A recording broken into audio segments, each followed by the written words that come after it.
Hi everyone. CLAT में almost 9 months बचे हैं एंड 9 मंथ्स लगभग 270 डेज के बराबर हैं एंड 35 वीक्स के बराबर। अब कई सारे स्टूडेंट्स के दिमाग में ये आता है और जेन्युइन क्वेश्चन आता है, क्या इतना टाइम इनफ है इस एग्जाम को क्लियर करने के लिए? एंड आपको अपने पेयर्स दिखते होंगे जो प्रॉब्ली 2 साल से प्रिपेयर कर रहे हैं या 1 साल पहले से 11th क्लास से प्रिपेयर कर रहे हैं। तो ये क्वेश्चन जेन्युइन है, क्या इतना टाइम इनफ है इस एग्जाम को क्लियर करने के लिए? मैं ये बोलना चाहूंगा डेफिनेटली इनफ है।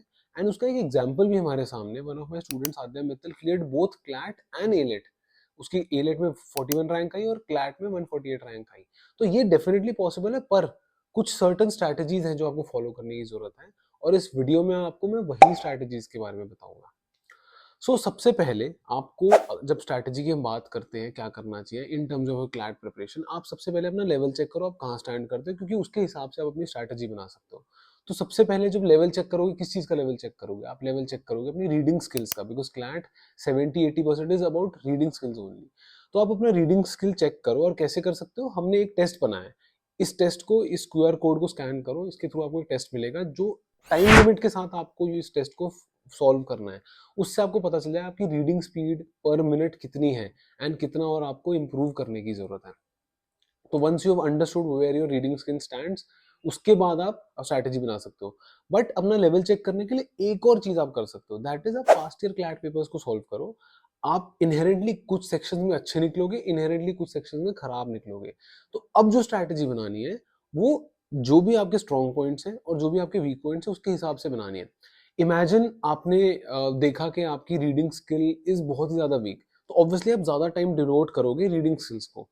या आपने ये देखा कि आपके मैथ्स तो कुछ ज्यादा ही खराब है, तो आप मैथ्स में अगर नॉर्मली आधा घंटा दे रहे हो, 1 घंटा दे रहे हो, तो आप कॉन्शियसली 2 घंटे दो स्टार्टिंग में, ताकि आपका एक लेवल, एक सर्टन लेवल पे आ जाए।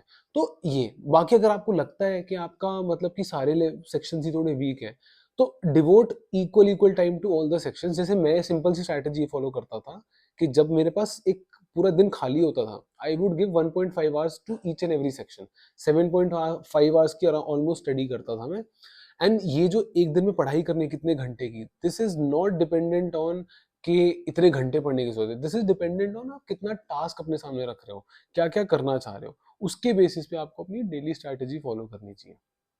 Next thing you need to do is, आप मॉक्स के अपने बारे में देखो कि मॉक्स कितने देने हैं। तो मैं बोलूंगा क्लैट प्रिपरेशन में आइडियली आपको 50 to 100 मॉक्स देने चाहिए मिनिमम।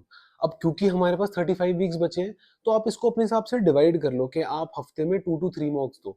2 to 3 मॉक्स दोगे तो आपका रेंज आ जाएगा 70 to 100 मॉक्स का।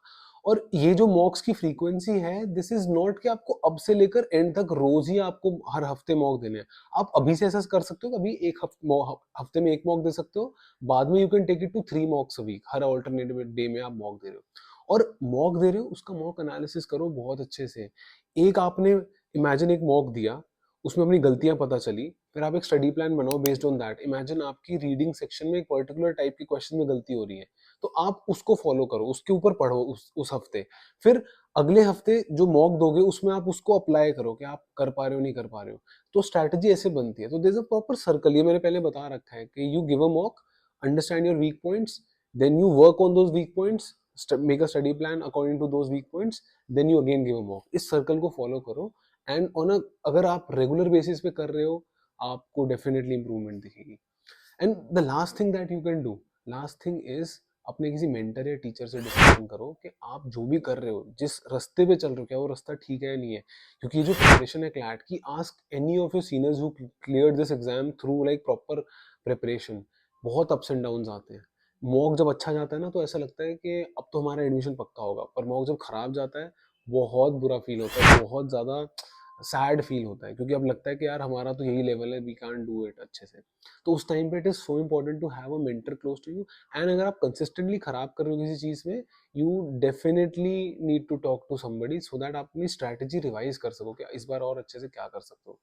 सो and we also have a mentorship programme, जहाँ पे हम लोगों को मेंटरशिप देते हैं कि वो गाइडेंस ले, पढ़े पढ़े ना, पर गाइडेंस ले कि अच्छा वो किस रास्ते पे चल रहे, क्या वो ठीक प्रिपरेशन कर रहे हैं या नहीं कर रहे हैं।